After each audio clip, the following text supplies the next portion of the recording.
هذه السالفة صارت تقريبا بالخمسينات أو أوائل الستينات. الشخص سعودي يقول وأنا طالع من بيتنا والقى جاري تو ساكن عندنا جديد يفتش بالزبالة.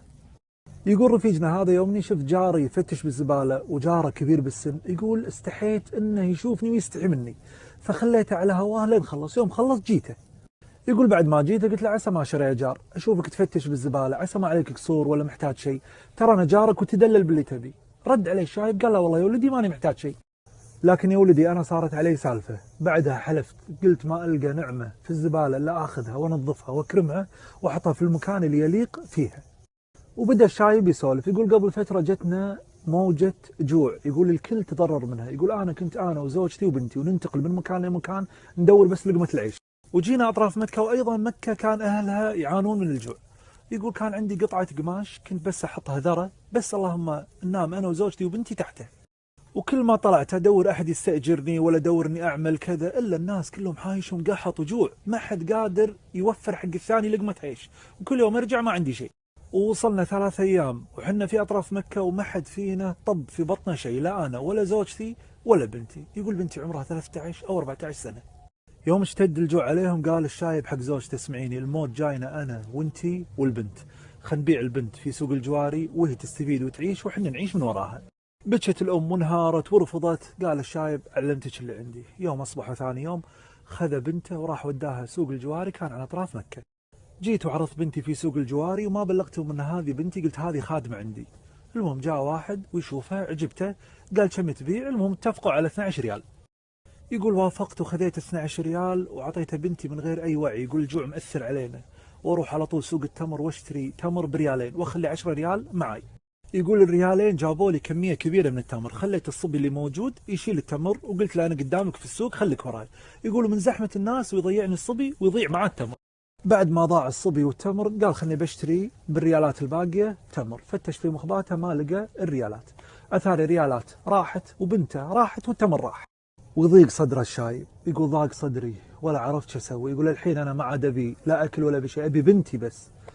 يقول اللي قدامي ناس يصلون واتوضا واصلي معاه. صليت. يقول كل ما سجدت ما يطري علي الا دعاء واحد، اللهم اني اسالك الهدى والتقى والعفاف والغنى. يقول ادعي وابكي. بعد ما صلى وخلص الا صدره ضايق، قال خليني ادش الحرم المكي داخل تشود انه يستاسع صدري شوي. يقول يوم دشيت الحرم المكي والقى بنتي واللي اشتراه يطوفون على الكعبه. يقول تجي عيني بعيني اللي اشترى بنتي. يقول الا هو اللي مقبل علي جاني يوم جاء قال انت من جدك انت بايع بنتك علي تقول لي خادمه. يقول وعلمته السالفه كلها وعلمته الجوع اللي جانا. يقول ابن الحلال طلع من مخباته فلوس، قال هذه الفلوس كلها اللي معي 30 ريال، اخذ 15 وانا 15 واخذ بنتك. خذيت ال 15 ريال وخذيت بنتي وانا طاير من الفرحه ابكي من الفرحه. يقول ودش السوق بشتري تمر. يقول يوم دشيت السوق يقول هذا الصبي وهذا التمر يدورني. يقول الصبي وينك يا عم، انا صار لي 6 ساعات وانا احتريك هنا. يقول ما رديت عليه، خذيت سره التمر كلها. يقول فتحتها بعد التمر. يقول وانا عد التمر والقى 10 ريال الضايعه وانا افرح فرحه لا تسعها السماء ولا الارض. يقول وياي 25 ريال وياي بنتي وياي تمر. يقول سبحان من رزقني من بعد فقر. مستحيل انسى دعاء الرسول عليه الصلاه والسلام اللهم انا نسالك الهدى والتقى والعفاف والغنى. يقول الهدى ان يهدينا الله لامر من امور الدنيا وهي ضالتي بنتي، والتقى تقوى الله الاحساس اللي جاني بان بنتي لازم ترجع، حتى لو ردت فلوسي لازم بنتي ترجع، وسبحان من رجع لي بنتي بالتقى. والعفاف ان الله سبحانه وتعالى نزهني اني اعمل ما لا يباح، لاني يوم دشيت الحرم المكي كان في بالي اني اقتل الرجل اللي شرى بنتي واخذ بنتي واطلع، سبحان من عفني. والغنى غنى النفس عن حاجة الناس. الرجال اللي اشترى بنتي رد لي بنتي وعطاني نص فلوسه، دليل انه ما يبي كرامتي تخدش، انك انت اصلا مشاركني في مالي. الدعاء هذا اللي هو اللهم انا نسألك الهدى والتقى والعفاف والغنى هو من الأدعية البسيطة التي أوتي الرسول عليه الصلاة والسلام بها، قليلة الكلمات كبيرة المعاني.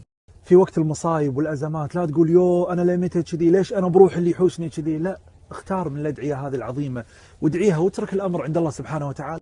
الدعاء هذا وغيره من الأدعية جاءت عن الرسول عليه الصلاة والسلام بطبق من ذهب، كنوز من الله سبحانه وتعالى، لكن مشكلتنا ما نعرف متى نستخدمهم.